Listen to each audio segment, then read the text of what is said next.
Hello and welcome. I would like to introduce you to little Celeste.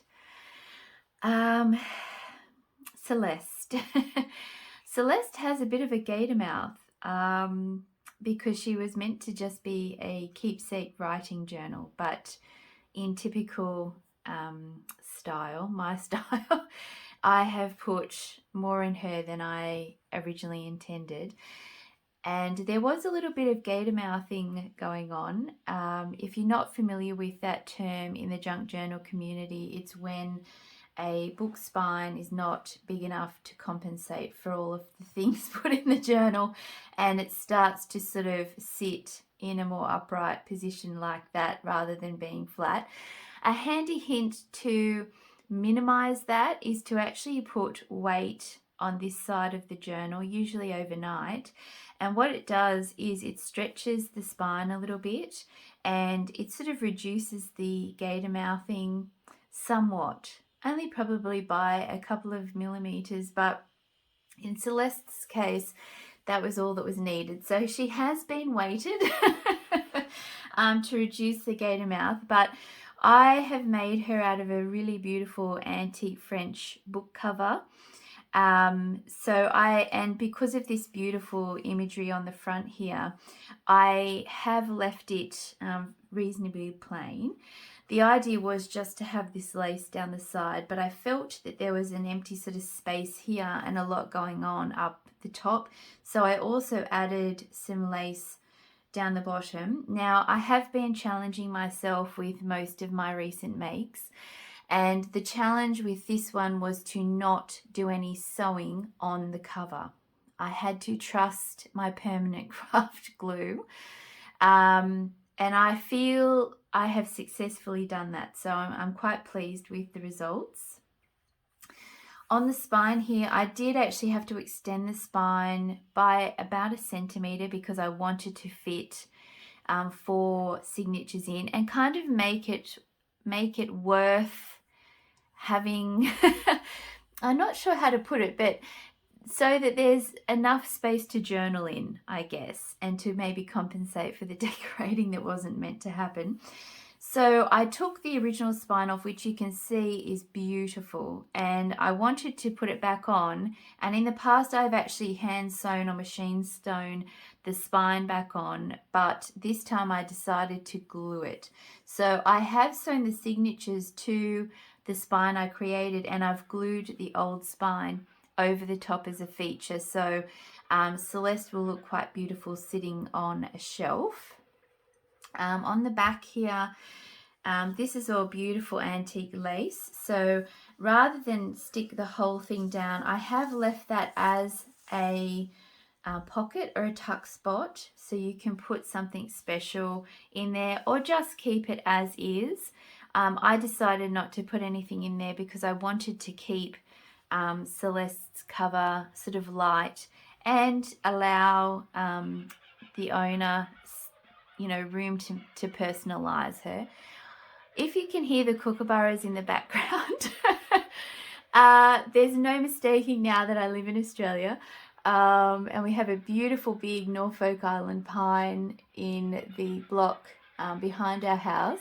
It is a protected species, so it will never be cut down, which is wonderful, I think. But we often get kookaburras and normally they've finished calling at 5 a.m. It is an early wake-up call, so you get to enjoy a lot of the day here in Australia if you live in the bush. But they've decided to be a bit territorial today, so I do apologize for that, but that's just how it is. Okay, so Celeste. Inside, I also used some really beautiful, it was sort of eyelet, I guess, but there was the opportunity to do some weaving and I chose not to, and I did use glue to stick this down, and it goes right across to the other side, which I'll show you. But I had a bit of a problem with the glue, the look of the glue. I'm not quite at peace with that sort of grunginess yet. So in order to cover the glue, I decided to use some gesso, which actually made it possibly more grungy anyway, but that's okay because I'm sort of keen to go down that road. But I decided also to wrap that beautiful piece of lace that was gifted to me in a Happy Mail from the front sort of around. And I love it because it is the same sort of yellow as the cover. Instead of doing an embroidered tab, I decided to do a droopy daisy embroidery and sort of stick it on here. There is a pocket in the front here with a tag and also a pocket in the back. So you can see I should have actually started in the back with just the gesso and toning down the glue marks, because the back I feel looks much more subtle than the front. But it is sort of a grungy journal, very neutral colours. And I have used a couple of printables, which I will link in the description below. But just so you can see that this runs from the front to the back, and that actually adds structure to the journal. And I've also used some fabric to reinforce the new spine as well. So in this pocket, I've made a tag with some lock-to paper, some antique sort of ledger, and I've tea stained my luggage tags, which I really love the result of. So I don't feel like I need to over decorate now with lots of stitching and things like that. And I've used some sari silk on the top there. But I like the idea of these pockets at the front and the back, because if you set an intention for a journal, or maybe you're doing a journal challenge and you need to write the prompt somewhere, I thought that was a really good idea to put that information. 4 signatures. I think at least 80 pages to journal on, and I tried to keep most of the pages the size of the journal. But I do, as you know, like the layering effect, so I have sort of torn some down a little bit smaller. This is a printable page, and I printed it A5 sized onto cream linen paper to give it more of a vintage sort of yellow color, because that ties that in with the cover. Little well, not a snippet, a piece of trim here on some sari, and I've just pinned it on with a little safety pin, which I thought was a cute way of doing a tab, and I will probably be doing that again. A little snippet here just to decorate that page. I used an old school stamp. They're actually hand-carved timber stamps, and I did a little bit of stamping there for interest. These pages were dyed with rose petals, and there's sort of, you can see some of the purple, but essentially they look tea stained. Antique vintage piece of ephemera from 1939. Here I've used some beautiful eyelet as a belly band, and I've just collaged a tag, one of the luggage tags, and added a bow at the top, and that's on some really gorgeous original, I think this ephemera is from the US or the UK, because it is written in English, but it's a really nice grungy ledger. Some blank ledger as well, so that's original too. And I've done my little tiny attaches with some gorgeous tulle lace there. And that is attaching one of my laminated tags. So I've used pressed flowers, ledger and lace, and that's just one of the printables underneath for some background. You can write on that because it is still sort of a light color, but I've just pinned that into that little tuck spot there. Some of that gorgeous lock-to paper, it's so soft. I wasn't going to put pockets and then a little pile of pockets magically appeared because I think I just went in my zone. So there are some pockets, but I have added tags in the pockets to compensate for the fact that I've taken away that writing space technically. This is another printable and just some French letter. And a tuck spot here, the other side of that ledger, and just a little snippet up the top to add some interest. That's the back of that telegram and some paper. This is an original page from the book, because when I purchased it from France, it was gutted, so the insides of the book had been taken out, but some of the pages had sort of been left attached to the cover, so that was one of them. So I've added that as a little flip up with some velvet across the top, and it adds some nice delicacy to that page. The other side of that ledger and lace printable. Into the next signature, a little lace tuck there, and that is my antique fabric tag kit. I just reduced them down to a smaller size and did a little bit of cross stitching at the top there, and just put a snippet at the bottom. I do that because I feel it gives, if you're doing something at the top of the tag, I like to balance the weight of the tag back out and put something on the bottom so it's not sort of top heavy, if that makes sense. I think it just adds some structure back to the tag. Gorgeous old letter, French envelope, sorry, not letter. I've just stuck some sari silk onto that side, and I've wrapped it around and stuck it to the other side of this embroidery magazine. And so it is a tuck spot and also somewhere to journal, and it's not sort of taking up space on that page either.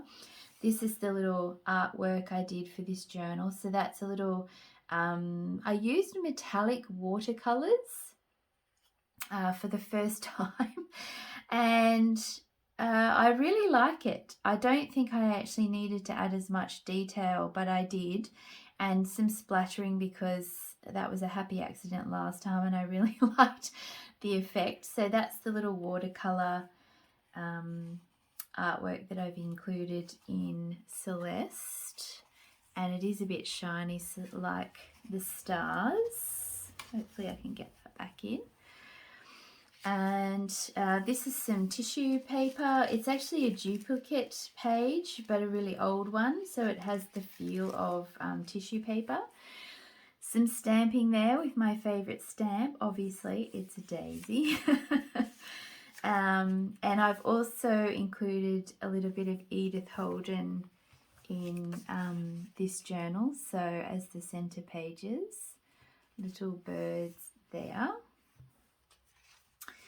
And a lace pocket with another tag, and I've used my ledger and lace collaged page, the antique French fashions printable, and just put a little bit of eyelet and velvet at the top. So quite an uncomplicated tag. Little snippet stuck on there, and that's the other side. And that's the other side of the sari silk that the envelope is attached to.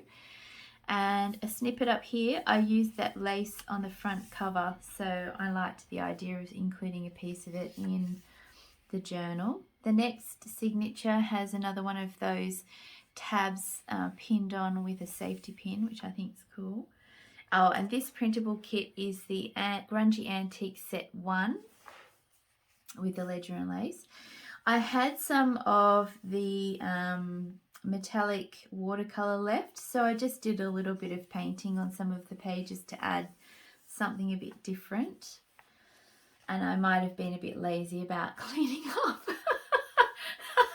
I daubed myself in. I didn't even need to say that. I daubed myself in. Okay, so I cleaned my brush on the journal technically, because, and my palette.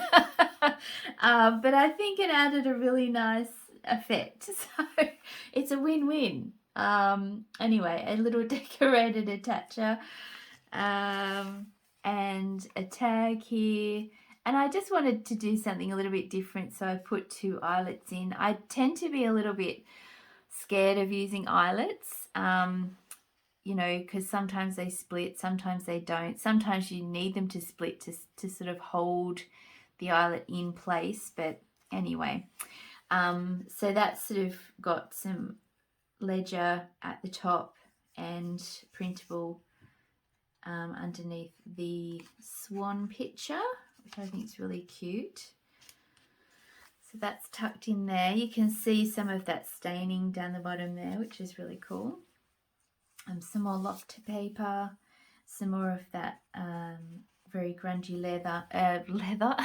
ledger. And here I just sort of stuck that. I'm trying to get into using paper as for pockets and tuck spots. So that is a nice big tuck spot there. You can of course pull that off if you want and use it to collage and then write on the page. There's always that option. Some of that really wonderful braille. A belly band here, which I'm sort of feeling good about in this journal. I do usually struggle with belly bands, but they're holding the tags in really nicely. I don't actually do a journal shaking test. I just like to assume everything's going to stay in place, although that's a good idea. And I've just used some sari silk at the top and a little bit of music paper just to reinforce the hole that I've punched in there to put the tag topper in. That's a good idea to do if you're not sort of using cardstock as the base of the tag. Just so when you do pull that through, it doesn't actually rip it. There's nothing worse than spending time on a tag, because we generally do the tag topper last and then it rips and you think, oh, now I've got to find something creative to stick that back together.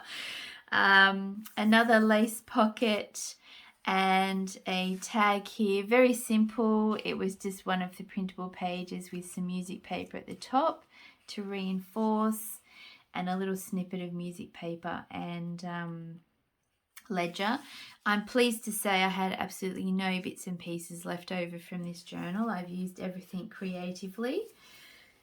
This is a gorgeous antique embroidery stamp. So they would have stamped, usually with a blue ink, onto the linen and then embroidered and used it as a pattern. Little snippet there, a little bit more watercolor there, and that is a tuck spot and some more printable. I decided because in previous journal, I think her name was I love them, and then when they go I think I detach completely and I actually forget the names of my journals, because I don't know, it's maybe like a child leaving home. My little boy is only 4, so I'm got at least 14 years before I have to experience that trauma. But anyway, in my previous journal, I did one little journal bead. Well, it wasn't little, it was fairly large. So I decided to do a similar thing here. And this is actually a real pearl. So this is a natural pearl as a little dangle, and I've just attached it there, and I think it looks really beautiful out the side of the journal, and it still sort of maintains that delicate look, and it ties in really beautifully. So, you know, you don't have to over embellish the outside with journal jewelry. You can just do one standout piece. And that's some more of that duplicate paper. That's actually from the 1700s, that piece of document, and the texture of it is amazing. The paper naturally starts to deteriorate, and you tend to be left with more of the cotton. They used to use more cotton in their paper in those days anyway, instead of wood pulp, which we use today. A really nice old grungy eyelet tuck spot, and one of my antique fabric tags with some cross stitching at the top. and a little piece at the bottom. So that really didn't take me very long to sort of put together. Things don't need to be complicated to still look pretty. This is on a French letter, and I've put another one of these collaged laminated tags. So that's just printable page with the collage tag over the top. I'm not sure if you've noticed, but usually with my journals I tend to decorate this side of a page more than that. So with this journal I've also sort of challenged myself to balance out my decorating a little bit more, and I'm quite pleased with the result actually. Not sure why I focus on one side. But anyway, I'm confessing all today. I don't know whether that's a good thing or not. Another Edith Holden page. I love that styling image. And this was a snippet that I had, and I just added some of that document from the 1700s because I didn't want it to get lost, and it kind of softens the squareness of the pocket as well. And that's another one of the antique fabric tags with some cross stitching at the top. And another tuck spot there. That's the other part of that French letter from, I think, 1906. And I loved when I've collected a few of them because I purchased the envelopes and the letters were inside, and I noticed on the back page they would often turn the letters sideways if they ran out of room and start writing in a different direction, and I just think that is so awesome. Yeah, it's a very, I used to just I guess add another page, but you know, everyone has their own way of doing things. But yeah, I just thought that was really cool that they turn the letters sideways and keep going. I just decided to put a Will cigarette card there because the flower I think matched in really beautifully with the journal. And a lace pocket here with some of that French letter. I did make the antique fashion printable smaller, and I just used some of that lofted paper. And last page, she used an image from one of the printable kits, and I just made a tag that you can journal on the back of. So maybe, you know, a little reflection on what you have in your journal. But I'm really pleased with the fact that I didn't use stitching. I don't know if I mentioned on the back that that's actually a pocket, so I'll just say I did a couple of takes at the start because the kookaburras were going nuts. And I just thought there's only so much Australia people can take. We are used to it, but yeah, it was quite loud. But you know, it's their tree, so I'll be respectful of that. Anyway, back to my very French journal. Thank you so much for watching. I hope you enjoyed the little flip through of Celeste, and I will maybe see you again in another video. Bye.